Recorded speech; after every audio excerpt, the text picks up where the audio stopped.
This is your ultimate stop for everything sports. The Golden State Media Concepts Sports Podcast. Should I say more? From the NFL, MLB, the NBA to MMA, it's all in here. The Golden State Media Concepts Sports Podcast. Listen now.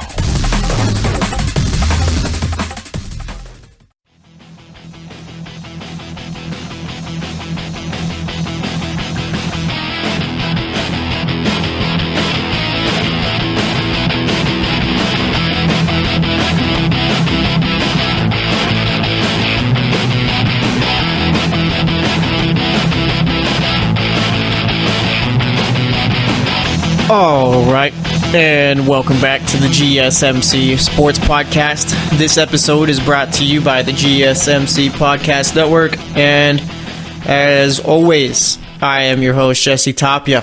All right, so we're going to get into it. I don't understand why these big-time analysts and all that, like the Colin Cowherds of the world and all that, like, why don't they use their heads? Honestly. Why are we talking about Andrew Luck and Lamar Jackson's performances so far in the preseason? And that's what we're going to spend this first segment on. Second segment, I want to talk some NBA.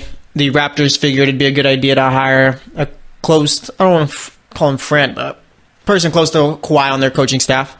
So we'll talk about that and as far as how that's going to help keep Kawhi there. Third segment, we'll talk MLB, and then the fourth segment, we will talk anything else going on in sports. But getting back to it, let's talk about Lamar Jackson real quick. I don't understand why people were making such a big deal about his performance last night. He went 7-15, 49 yards, and a touchdown. Yes, those aren't great numbers at all. So then you're probably thinking, yeah, that's why everyone's bashing him. Look, coming into the league, everyone knew Lamar Jackson was a project. Everyone. So why are we bashing the guy for being a project? No one's expecting Lamar Jackson to go out, throw for 250 yards, run for 100, and score a bunch of touchdowns. Anyone who thought that is a fool. And anyone who's trying to make a story as far as Lamar Jackson not playing well yesterday is also one. I mean, you look at it, everyone wants to make this a story because Joe Flacco is a prior Super Bowl winner, has looked poor over the last 3 years, and Lamar Jackson, I'd say, is one of the more intriguing draft prospects in a while, given that he could end up being the next Michael Vick if things go the right way. So, I mean, you got people out here basically talking about, oh, Lamar Jackson doesn't look like he has it. I don't think he's going to be a very good NFL quarterback. Look at what he did against the Colts. Yes, we all knew times would get tough for Lamar Jackson. No one was expecting him to light it up. No one. Lamar Jackson needs a year or two to start. He needs to develop. He's got the tools. He's just got to develop them a little bit more. But people don't want to do that. People want to go and jump to talk about basically a storyline that is pointless. Because that's what it is. It's pointless. No one was expecting Lamar Jackson to take over from Joe Flacco. No one. But of course, that's the narrative they're going to push. Why? Because they have nothing else better to talk about or aren't pretty much informed enough to talk about anything else. It's like the same thing with the Teddy Bridgewater going to the Jaguars rumors. People saying, oh yeah, Teddy Bridgewater should go to the Jaguars. It's pointless to talk about because it's not happening. If anyone was going to take over from Joe Flacco this season, it was going to be RG3. See, but people don't want to use their heads and they want to create a non-story. Lamar Jackson won't see the field this season once, at least as a starter. And that should be just common knowledge there. But of course, like I said, everyone's got their narrative and they're going to try and push that. There is no quarterback battle between Joe Flacco and Lamar Jackson. There's no quarterback battle at all going on in Baltimore. And like I said, if Flacco just stinks it up to the point where he can't play anymore and they got to take him out, RG3 is the guy. I think we all need to get that through our heads. Lamar Jackson is a project, 1 to 2 years. In 1 to 2 years, when he eventually starts for that team and he's not playing well, then yes, bash him. But don't bash the third string quarterback on this team. Because that's what you're doing. I mean, it makes no sense to me. People nowadays, and it's kind of like, and I blame Skip Bayless and Stephen A. Smith for this. I'll always believe that they ruined, I'd say, sports talk. Because you know what? They were coming with the hot takes, basically just yelling out whatever they could, even if it had absolutely no substance to it. And you get people who will watch that stuff and actually, oh yeah, wow, yeah, that's great. And now you got them doing the same thing. We're in an era now where it's just hot takes. No one is informed, and no one is using their heads when talking sports. Just spouting meaningless stuff the entire time. Skip Bayless, his thing is to hate LeBron and to pretty much bash whatever he can. Stephen A. Smith, his thing is he gets to yell a lot. None of those guys make any sense whenever they're talking. And I do applaud them. Why? Because they cashed out because of it. They fooled everyone. Everyone watched that thing and, oh yeah, these guys are geniuses, when in reality, they ruined it.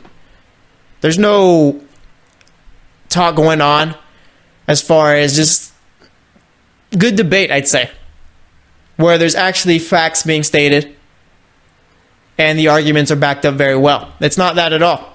Skip Bayless is about as clueless as you could be when he's on TV. I'm sure Skip Bayless, when he's not on camera, is a very smart person. Same with Stephen A. Smith.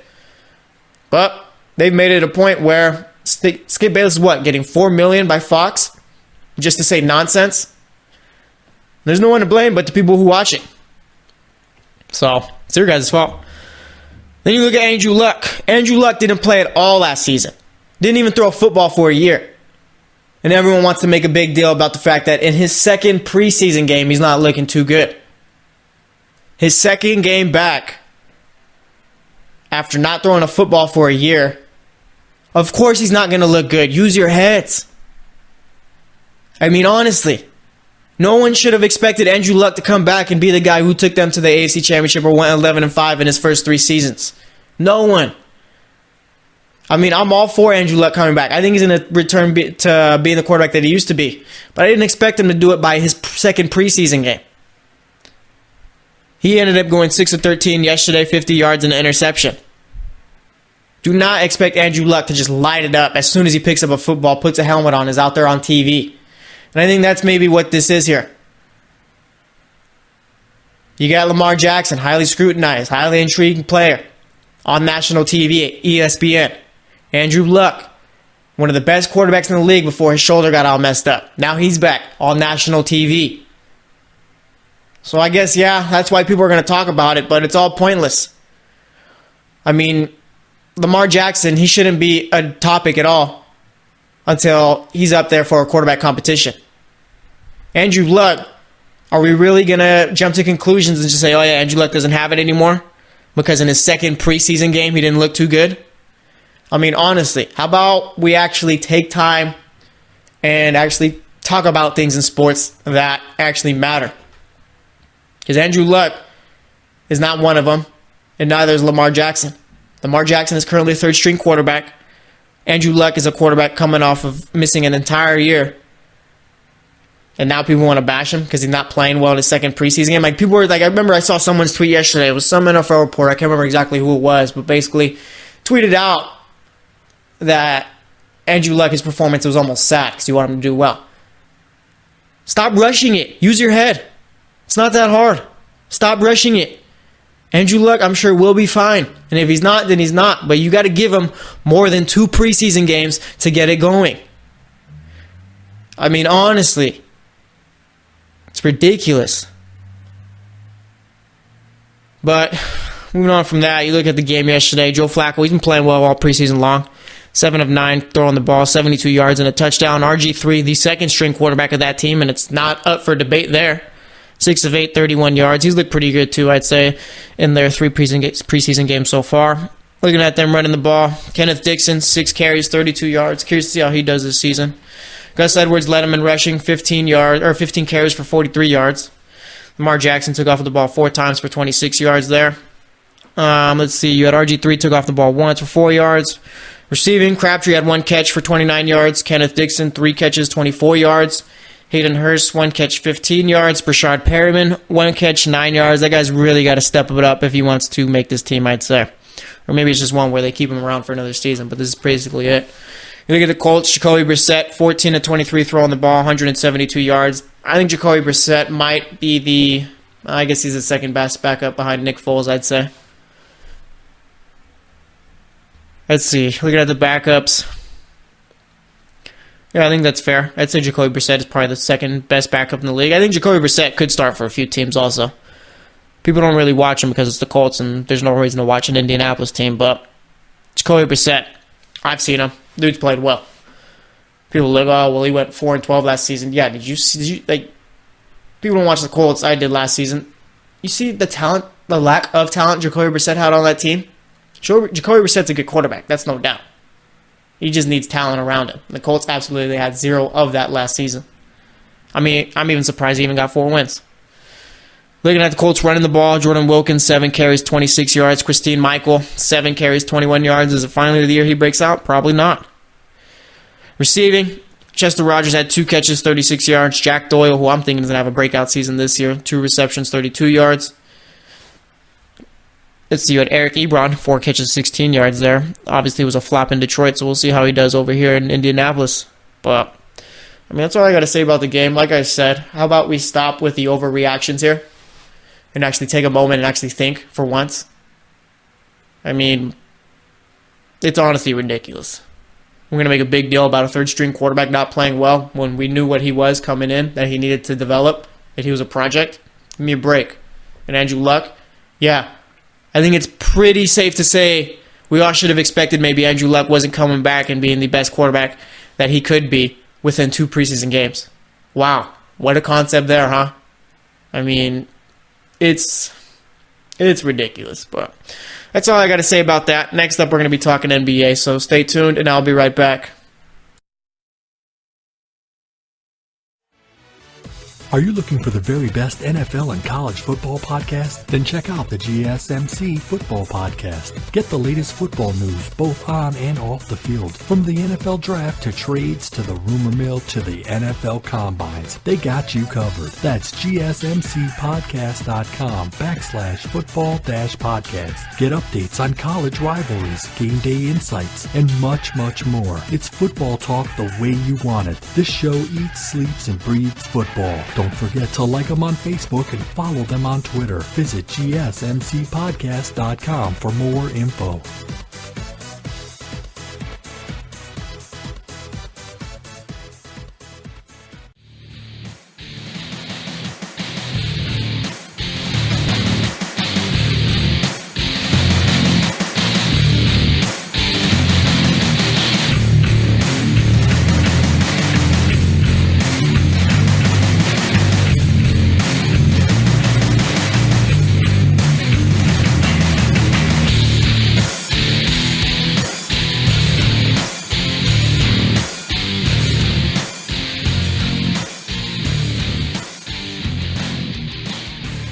And welcome back to the GSMC Sports Podcast. We spent that first segment talking about why everyone needs to chill out as far as Lamar Jackson's performances in the preseason. The guy's not playing at all this season. Get that through your heads. That was never up for debate either.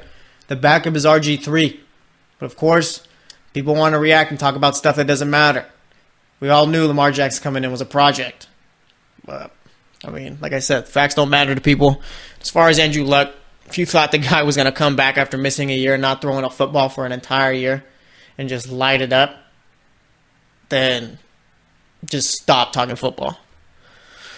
But either way, we move on. You look over at the NBA. You saw the Clippers firing Bruce Bowen because he had some comments about Kawhi. I don't understand that one bit. I mean, the Clippers are soft right there for that. I get that you're going to try and bring the guy over to your team next season, but you're still soft. And the Raptors hiring former San Antonio Spurs staffer Jeremy Castleberry, who just so happens to be a close friend of Kawhi Leonard.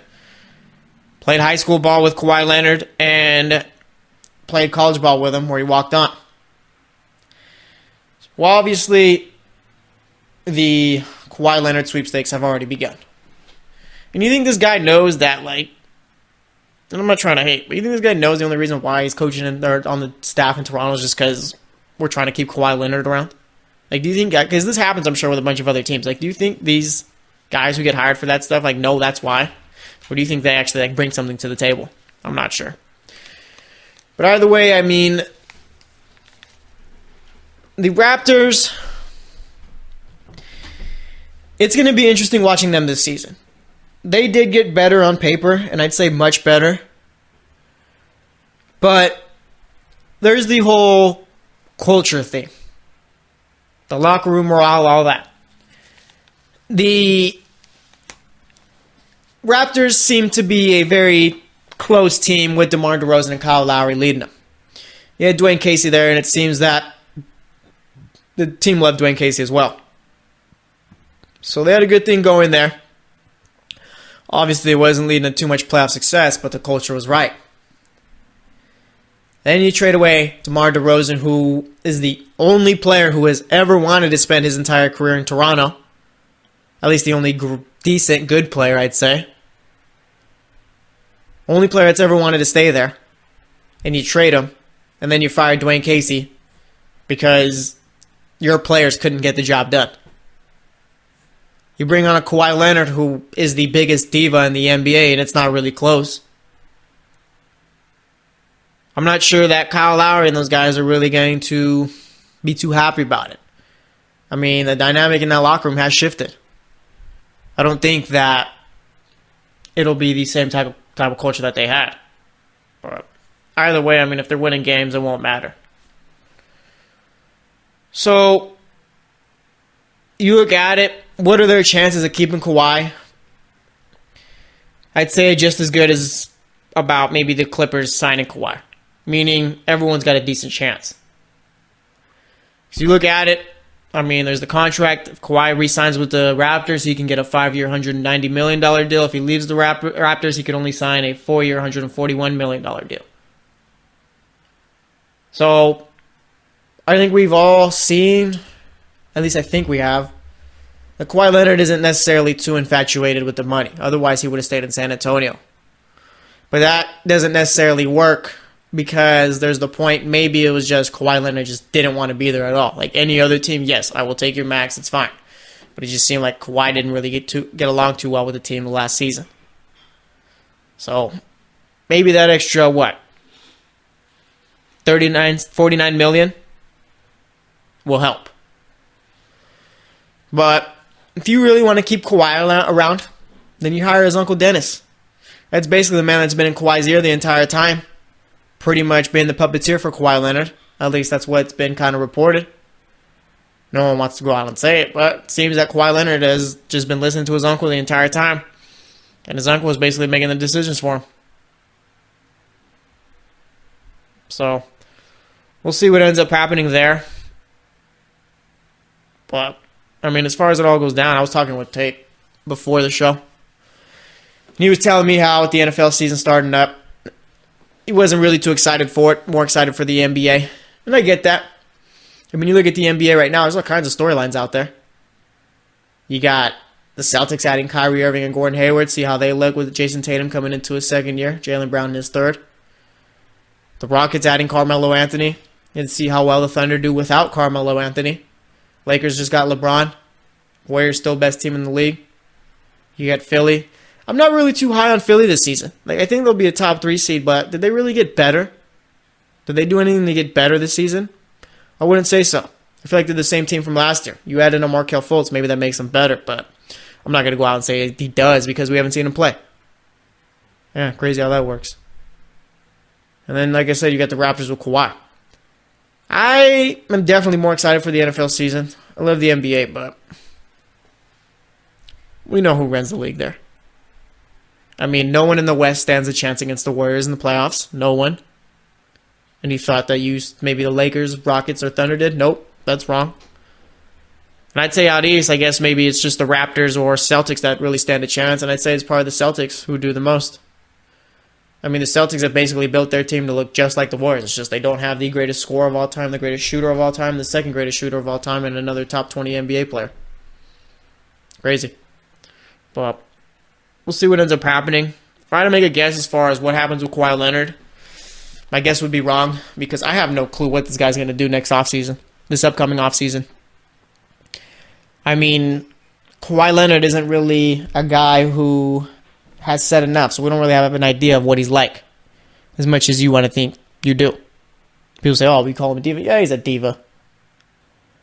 when you're basically hiding from your coaches and all that when they come to New York, you're a diva. But as far as the way he thinks and all that, we don't really know. Like, I think we all knew LeBron was going to LA. Why? There's money to be made there. I think LeBron is at a point in his career where, yes, he's still the best player in the league, but I think he's kind of got the businessman first type mindset now. I mean, he sees Kobe. Kobe's out here making way more money than he ever would in the NBA. But you don't think LeBron wants part of that?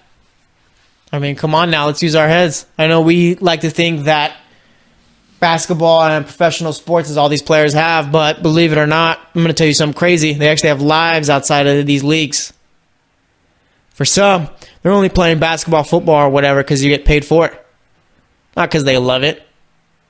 And that's basically what this is now. It's a job.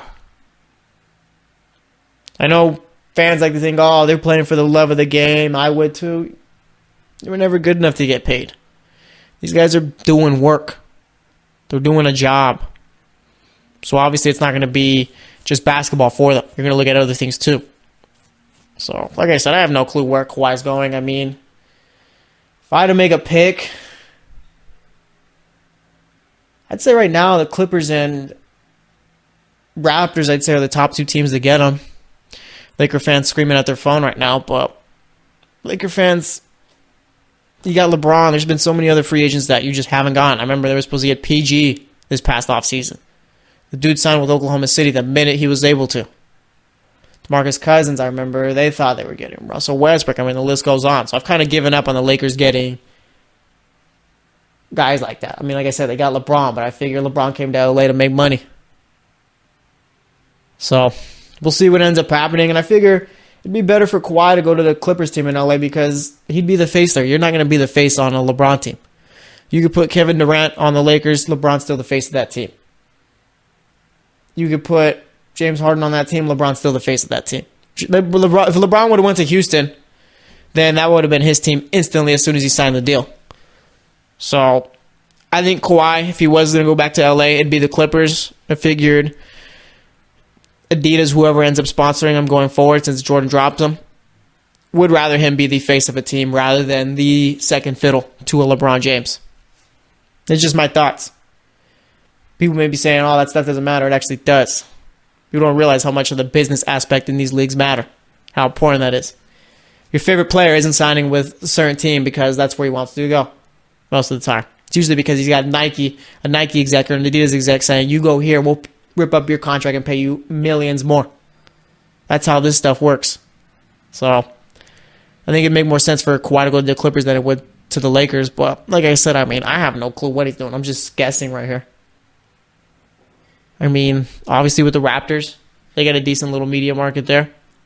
He'd be able to sign a 5-year, $191 million deal. Let's say the Raptors make the finals this season. I mean, who's to say Kawhi wouldn't stay there? Well, I'd say, I guess, the top three teams are the Clippers, Raptors, and Lakers, I guess. I mean, you haven't really seen anything else, have you? I haven't. At least to show that Kawhi maybe could end up somewhere else. Maybe he goes to New York. Actually, that's another team there. New York's a possibility. But I think New York's kind of got their eye on Kyrie Irving and Jimmy Butler right now. I know Knicks fans are hoping that happens. We'll see. I mean, Knicks, over the course of their franchise, haven't really been that great.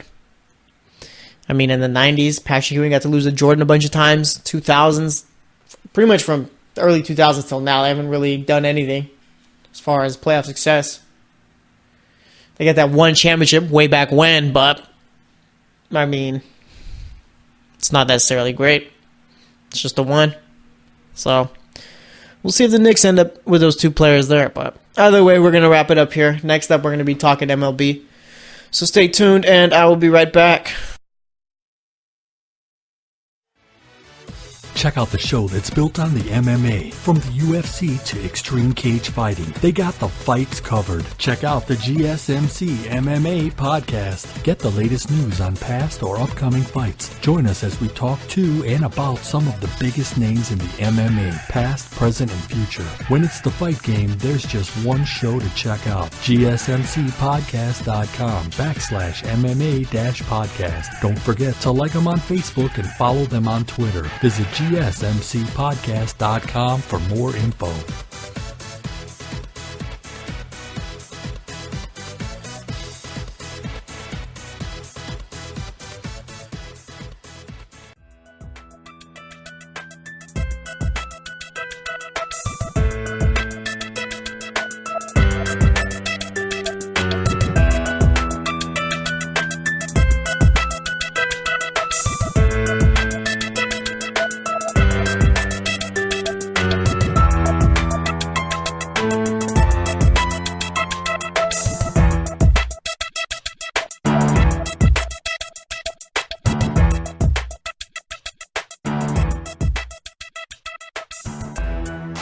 All right, and welcome back to the GSMC Sports Podcast. So far today, we've talked Andrew Luck, Lamar Jackson, and in that second segment, we talked a lot about Kawhi Leonard.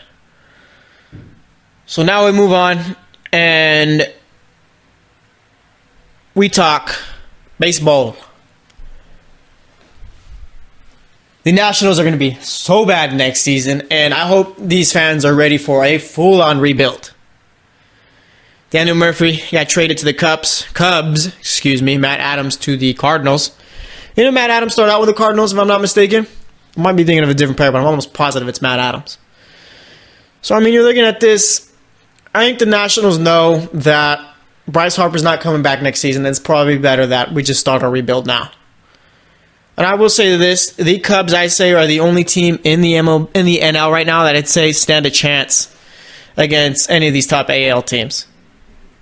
I wouldn't say that the Phillies could cause the Red Sox, Yankees, any of them, any problems. The AL is absurdly stacked this season, meaning it's top heavy. But that's good considering that I'd say the top 5 teams in the MLB all come from the AL. Red Sox, Yankees, Indians, A's, and Astros. Then I'd say you put the Cubs in after that. So, yeah, I do think that the Cubs are the only team who really stands a chance there. Maybe the Brewers. Cubs and Brewers both first teams to 70 wins in the NL. And that's ridiculous because, you got the A's, Astros, Yankees, and Red Sox who all hit 70 wins weeks ago.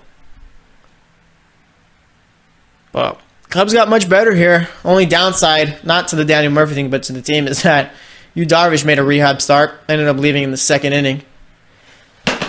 I just think that with Yu Darvish, he probably is injured. But I also think this is maybe a mental type of thing here. What I mean by that is just, and I'm not saying it is, but it's just a theory. Yu Darvish has, he's expressed his displeasure with being booed and all that. He says back in Japan in their league, they don't get booed, they get cheered all the time.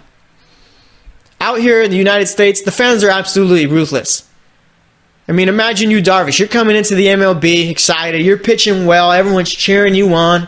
Then you have one bad game and your home fans turn on you. And I'm not specifically saying Cubs fans or anything like that. I'm just making more of a generalized statement. That's going to mess with you. That's why I'd hope maybe players take some shots at the fans sometimes. Why? Because that's how it is. Fans will cheer you when you're good. They'll boo you when you're bad. I don't care about the person you are, so as long as you're producing for their team. Fans don't care about players. At least I'd say the majority of them, in general, don't care about players. Once you're gone, that's why you see it. Players get traded, no one cares. Players decide, I don't want to play for this team anymore. I want to decide what I want to do with my future and go this place. Fans hate it. Well, it is what it is, I guess. Cubs have been doing well, though. I like the Daniel Murphy addition. And also, that Cole Hamels trade before the deadline seems to be working out pretty well for them. I wasn't a big fan of it. Not because, actually, yeah, I figured Cole Hamels at this point in his career kind of stinks. Watching him over with Texas, Wasn't really doing too well. 0 was above 4.3. But since he's gone to the Cubs, he's been lights out. Maybe it's just one where there's something to play for over here in Chicago. Out there in Texas with the Rangers, I mean, you were one of the worst teams in your division. You're the worst team in your division. What was the point? So, I like the move there. Like I said, Nationals, get ready. Fans, get ready for a full rebuild because it's going to be ugly the next couple of seasons. And speaking of rebuilds, and then the AL West, we had the A's yesterday, also beating the Rangers. Cool little story from that game. Chris Davis and a few of the A's players met with, I think it was about 10 Make-A-Wish Foundation kids.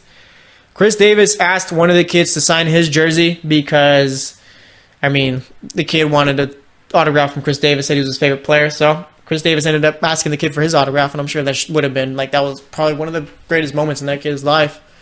Imagine meeting your favorite player as a little kid and he's telling you, I want your autograph. I'd be like, wait, why? But either way, signs his jersey. And usually, we've seen this before, players will have kids sign their jerseys and all that. Then they'll go out, switch the jersey off, and play with the new one instead of the one that was signed. Chris Davis played with the signed jersey. He ended up hitting a home run, I think it was the third inning, if I remember correctly. Chris Davis talked about it after the game, said that he was thinking of the kid as he's running the bases. And that's the thing with this A's team. They're a great story all around. No one was expecting them to be this good. And, you got the added stories like this. So, yeah, he ended up hitting a home run. And Chris Davis has been an absolute monster this season also. And Mike Fiers has been a real good pickup for the A's when they got him at the deadline. He pitched 7 innings yesterday, no earned runs, 8 strikeouts, 1 walk. Bartolo Colon gave up 7 runs in 5 innings, 3 strikeouts, 1 walk. I think Bartolo Colon is just there to get 5 innings in and then he's done. I can't remember the last time Bartolo Colon went more than 5 innings. But either way, like I said, Chris Davis did hit that home run in the 3rd inning. The A's just poured it on. You had Simeon hitting a double in the 2nd inning, bottom of the 2nd, 1-0 there. Lorano hit a home run, drove in Simeon there, makes it 3-0. Lorano actually hit 2 home runs in this game. Hit one in the 2nd and one in the 6th. He had Steven Piscotty. The A's, I got to double check their home run numbers because it seems like this team is just hitting bombs every single time. But either way, like I said, they ended up beating the Rangers 9-0. So let's check out actually what the Astros ended up doing last night. And let me tell you, didn't do too well because now the A's are tied for first once again. Astros ended up losing to the Mariners in Seattle 7-4. Are the Mariners, could you see them making a push, or do we just think it's between Oakland and Houston for that division, and whoever doesn't win the division gets the wild card spot? It's a decent question to ask. And in this game, Houston's bullpen let them down. Garrett Cole went 5 innings, gave up 7 hits, but only 2 earned runs, 7 strikeouts. You had Sip come in after him. He gives up an earned run. And then McHugh come in for 2 innings. He gives up 3 earned runs. So, I'd say this was one where the bullpen, like I said, let him down. And Felix Hernandez pitched in this game, too. He went 6 innings, gave up 5 hits, 4 earned runs, 2 walks, 6 strikeouts. You got to be happy with that start given how he's pitched so far this season. And would you look at that? Robbie Cano making a difference coming back from his suspension. Ended up hitting a 3-run shot in the bottom of the 8th after it was tied 4-4. Robbie Cano is a dangerous player for the Mariners, meaning he could bring them back to the top. And when I say the top, I'm actually talking wild card. I don't see this team winning the division. But either way, it's going to be interesting to see how well or how close this little division race comes down. We could get a game 163 between these two teams. So let's check out the other scores, and then we'll give an update on the standings. So you look at it from, what was yesterday? Monday. Yeah, so Monday's games. The Blue Jays beating the Orioles 5-3. Braves beating the Pirates 1-0. Indians took game 1 of their series against the Red Sox 5-4. Porcello started off the game hot, pitching well. And then it all just pretty much fell down. Corey Kluber pitched well. Indians-Red Sox would be a decent series in the playoffs, I'd say. So the Indians won 5-4 there. Red Sox gave them a bit of a scare in the ninth, but couldn't get any runs across the board. White Sox beat the Twins 8-5. That's just a brutal division right there. Giants beat the Mets 2-1 in 13 innings. MLB's got to do something about the Mets. I mean, this is absolutely embarrassing. They literally had a Castillo moment here. I think it was a shortstop going up to catch a fly ball. Shallow left field. Left fielder comes up, bumps into the dude who's camping under it. Ball gets dropped. Giants win that way. I mean, when's the last time we had a Bad News Bears movie being made? I hope that the Mets have tons of film because, I mean, we could literally just make a Bad News Bears movie about this team for this season. Bad News Bears, 2 colon marks or whatever, the New York Mets, 2018. I mean, that would do numbers. We'd sell tickets, everything. But no, in all seriousness, the MLB really does need to do something about the Mets. Like, take the team away from the Wilpons or something because this team has no direction. It seems like the Wilpons are basically... And you see this over in soccer, too. There's owners in soccer, like over in Europe. They'll own a team, but basically just to make a profit. Like, they don't care about how well the team does or anything like that. I'm thinking that maybe the Wilpons are trying to turn like a little profit with the Mets and could care less what this team does. Because it's absolutely brutal how poor they've looked this season. Like, they're 54-70. Got a better record than a few other teams in the league, but I'd say the Mets right now are by far the worst team in the MLB. I mean, it's absolutely ridiculous. You had the Rays beating the Royals 1-0. Brewers beating the Reds 5-2. Like I said, A's beating the Rangers 9-0. Mariners beating the Astros 7-4.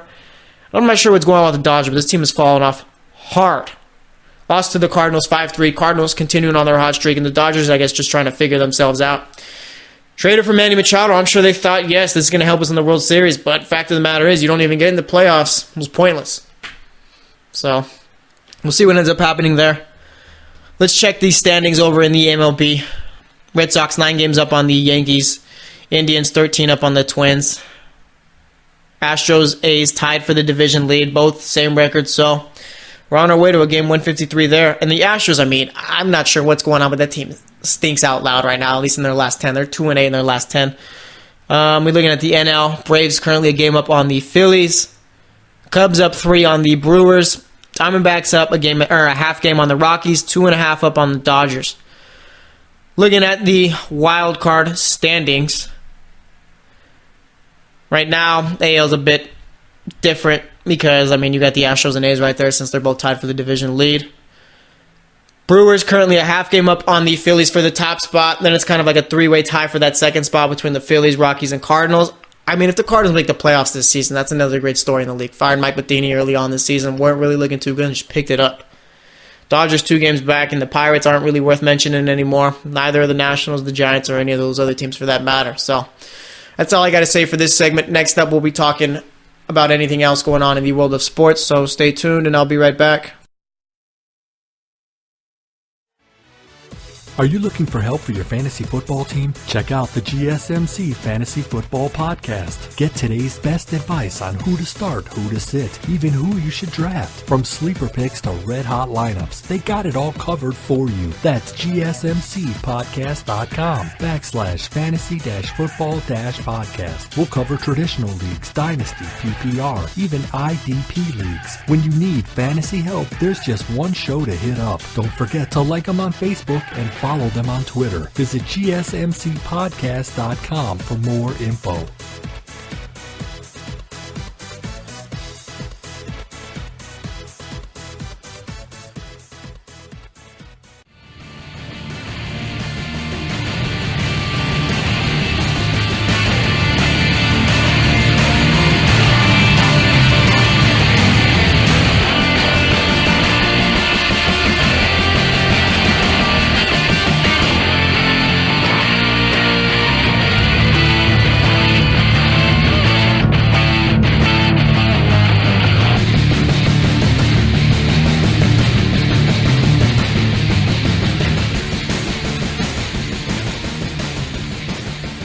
All right, and welcome back to the GSMC Sports Podcast. So far today, we've talked Andrew Luck, Lamar Jackson, we've talked Kawhi Leonard, the A's, talked about the Mets a bit, also talked about the Cubs getting Daniel Murphy, and then now we move on to talk about anything else going on in the world of sports. So, we saw the Redskins recently signed Adrian Peterson. And why we're bringing that up is because Adrian Peterson is now wearing number, is it 26? I think it's 26. That was Clinton Portis' number over in Washington. 26. Clinton Portis was, I'd say, a very good running back for the Redskins. Was with Denver for the first 2 seasons of his career. Ended up getting traded after that to Washington. I mean, his first season with Washington had 1,300 yards, 5 touchdowns. The next season, 1,500 yards, 11 touchdowns. And my gosh, you look at these rushing numbers, like the carry numbers. I mean, that's unheard of now at this point. 2004, he ran the ball 343 times. 2005, ran the ball 352 times. That would be easy money for leading the league in carries at the current time we're at right now. 2006, he only played 8 games, started 7, 523 yards, 7 touchdowns. 2007, comes back, 1,200 yards, 11 touchdowns there. 2008, nearly 1,500 yards, 9 touchdowns. And then 2009, 2010 were some pretty bad years. Only started 8 games in 2009. Was only available for 8 games, I should say, for 2009. 494 yards, 1 touchdown in 2010. His last season in the NFL, only played 5 games, 227 yards, 2 touchdowns there. So I'm bringing up Clinton Portis because Clinton Portis isn't too happy about the fact that the Redskins gave his number away. Let's look at Clinton Portis' career rushing numbers. How about that?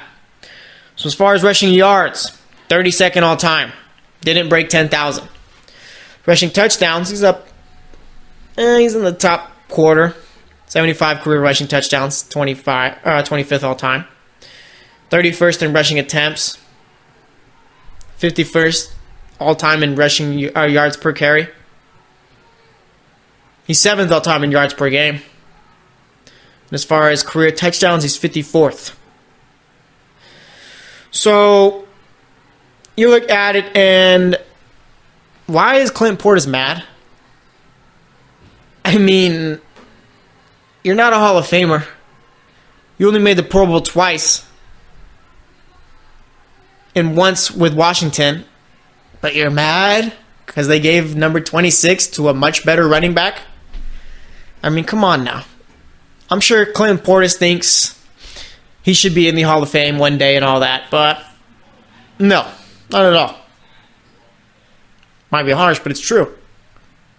I don't get why. I mean, I get why he's mad, but he doesn't really have a reason to be mad. Like I said, you were decent in Washington, but other than that, I mean, you were never on any All-Pro teams. You only made 1 Pro Bowl in Washington. Let's see. Let's look at his playoff success. Let's see what Clinton Portis did in the playoffs. Maybe there we can see, oh yeah, maybe they shouldn't have gave his number away. So, 2005, playing the playoffs with Washington. Let's see. Look at these numbers right here. 16 attempts, 53 yards, and a touchdown. Next game, 17 carries, 41 yards, no touchdowns. Okay, not great there. Then 2007, he's back in the playoffs once again. 20 carries for 52 yards. Clinton Portis doesn't have much of an argument here as to why the Redskins should keep his jersey, I guess, his number retired. Or no one else should get it. I mean, I'm sure he felt like he did a lot for that team, but in reality, you look at it, cool, you had a couple of mid-1,000 yard seasons rushing. I mean, did you win anything? No. Did you make any All-Pro teams? No. Any Offensive Player of the Years? No. Only 1 Pro Bowl? I mean, come on now. Let's have some self-awareness, yeah? I think that's the word of the day. Self-awareness. Well, yeah, like I said, he's not too happy about that. Victor Cruz retired from the NFL. Was honestly never really the same since his injury. And I don't even think I need to throw on honest. I think we all know that, yeah, he wasn't as good. He's going to be heading over to ESPN, becoming an analyst there. That's the way to do it. I think I saw DeMarco Murray. He's going to be jumping on with the college football team over in Fox. At Fox. I mean, DeMarco Murray, that's the way, like I said, that's the way to do it. You get out early. I mean, Victor Cruz probably had to retire just due to the fact that he didn't have it anymore. I think DeMarco Murray still has some left in the tank. I think a lot more than people expect, but if you're DeMarco Murray, you look at it, okay? I'm sure there's some teams who maybe took a flyer on him and all that, called his agent, but if you're DeMarco Murray, you know you're not going to be a full-time starter wherever you go. Plus, when you're out there, you're going to get hit and you're going to get hit hard. Money might be decent, but there's the option of heading over to Fox, talking college football, not getting hit, only working a couple days a week, and getting paid a decent amount of money also there. I'm sure they got a couple of mil waiting for DeMarco Murray, if not the high 100,000s, maybe something like that. I mean, it's a needed decision to make there. And I think people are kind of coming to their senses when it comes to football. I think the numbers are starting to go down as far as kids playing, and I just think people are not okay with the fact that if I play football, chances are I could end up with a bunch of concussions, and if I make it to the NFL, chances are I could end up with CTE. I mean, look at Patrick Willis. Patrick Willis retired at what? What age did he retire at? Let me see if I can find that out real quick, because that would help what I'm trying to say here. Patrick Willis was the best middle linebacker in the league when he was playing. So let's see. He retired in 2000 after 2014 season. Patrick Willis is currently, I'm almost positive he did retire when he was 30. Let's see. Willis retired when he's 33 right now. So back, 4 years ago? About 29, 28 is when he retired. I mean, Patrick Willis is out here making money in the Silicon Valley now. That's basically what the Warriors players are trying to do also. Patrick Willis is smart. Do I think Patrick Willis is a Hall of Famer? I don't think. That's actually a decent question. He's a 7-time Pro Bowler, 5-time All-Pro, and was the Defensive Rookie of the Year, obviously his rookie season. I mean, made the All-Pro team in 2007 his rookie season. 135 tackles that year, 39 of them assisted. 2008, he basically made the Pro Bowl every year except for his last season, 2014, where he only played 6 games. And not basically, he did.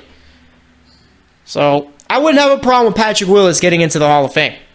Nor would I have a problem with Calvin Johnson getting in. I think those are two guys who cut their career short, but I'd say did enough to show the impact that they had on their teams and show that they were one of the best players to do it when they were there.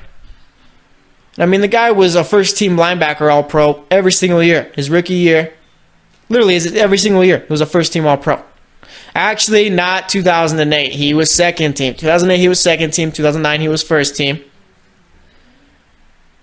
Let's see. 2010, he was first team. 2011, he was first team. 2012, he was first team. 2012, he was first team. At least according to Associated Press. So, like I said, if you're Victor Cruz or DeMarco Murray, you got to be pretty happy with the way your post-NFL career has gone. So yeah, he is a five-time first-team All-Pro. So I think we're going to go ahead and wrap it up here for today. Like I said, stop making such a big deal about Lamar Jackson not playing well. No one was expecting him to play at all this season. The dude's a third-string quarterback, so save your breath. Andrew Luck, I mean, if you thought he was going to be Andrew Luck, like the real Andrew Luck after 2 preseason games, then I got some land on an island I need to sell you. Second segment, we talked about Kawhi Leonard. Third segment, we talked MLB. And then for this fourth segment, we talked about a couple of different sports topics. So thanks for listening to the GSMC Sports Podcast. As always, I am your host, Jesse Tapia. I will be back tomorrow, so stay tuned, and I will talk to you guys later. You've been listening to the Golden State Media Concepts Sports Podcast, part of the Golden State Media Concepts Podcast Network. You can find this show and others like it at www.gsmcpodcast.com. Download our podcast on iTunes, Stitcher, SoundCloud, and Google Play. Just type in GSMC to find all the shows from the Golden State Media Concepts Podcast Network. From movies to music, from sports to entertainment, and even weird news. You can also follow us on Twitter and on Facebook. Thank you, and we hope you have enjoyed today's program.